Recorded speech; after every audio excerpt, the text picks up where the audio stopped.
Oh. With The Crow finally making its long-awaited return, I thought it was the perfect time to dive into the series as a whole.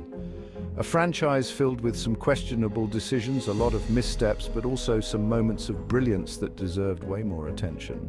In this video, we're going to look at where things went wrong, what could have been done better, and of course the standout moments that kept The Crow alive in fans' hearts despite everything. Let's get into it. Welcome to the Snake Pit, where we're full of bile and venom. I'm your host, Snake Demon, and today we're diving into The Crow Stairway to Heaven. While this show aims to expand the beloved 1994 film starring Brandon Lee, it often stumbles into bland, formulaic territory. That said, there are moments where it pushes boundaries and offers something deeper, particularly in the story arcs that introduce the Lazarus Group, Hannah Foster, and some wild supernatural elements. But let's not pretend this show is without its glaring flaws.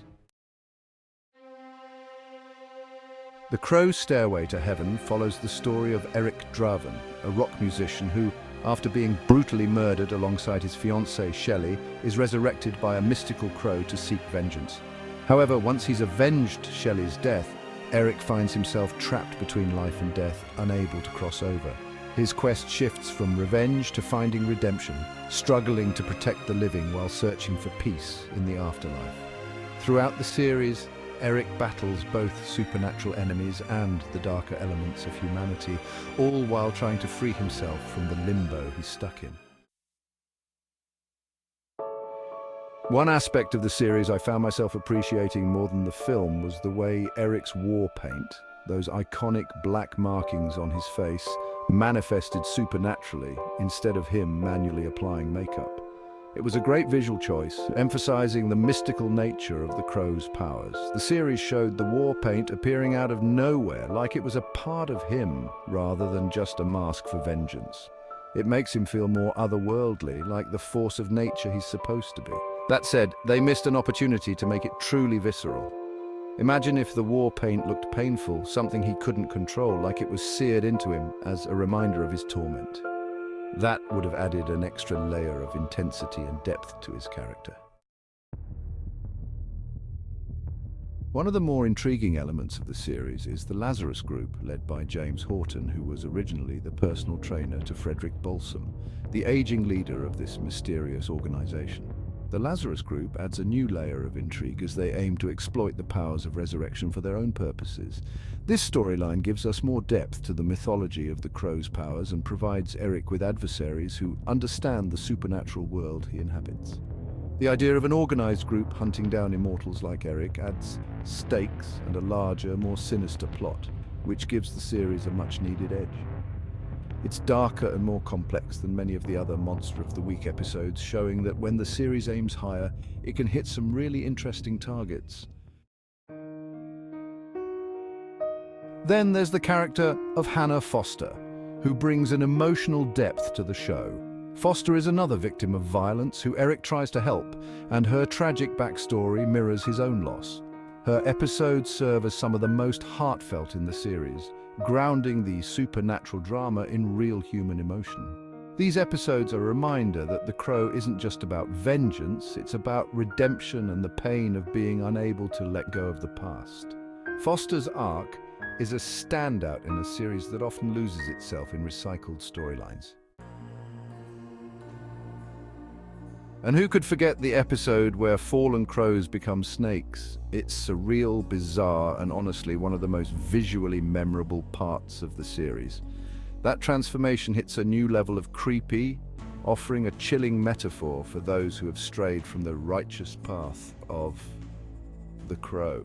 This is the kind of supernatural weirdness the series needed more of, pushing the limits of what we expect, making it something more than just a revenge story.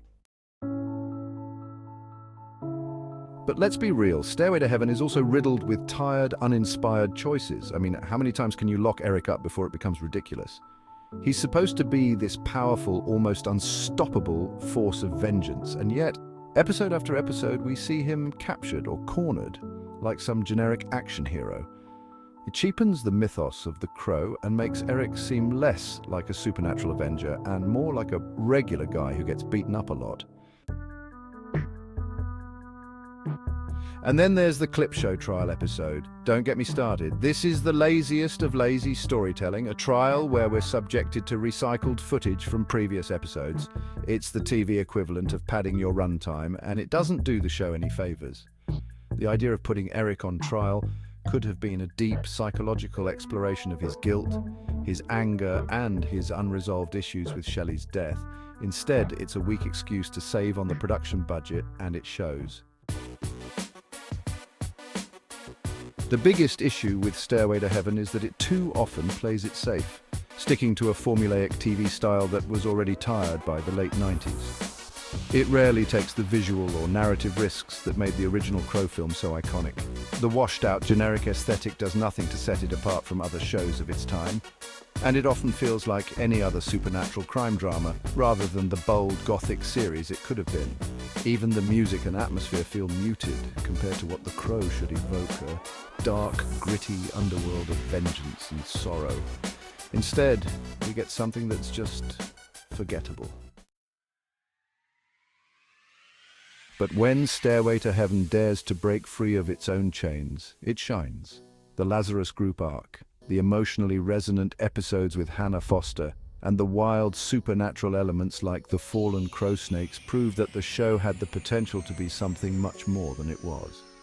Sadly, those moments are few and far between, and the rest of the series is bogged down by uninspired, repetitive storytelling that makes it a slog to get through. I'm Snake Demon, and this has been The Snake Pit.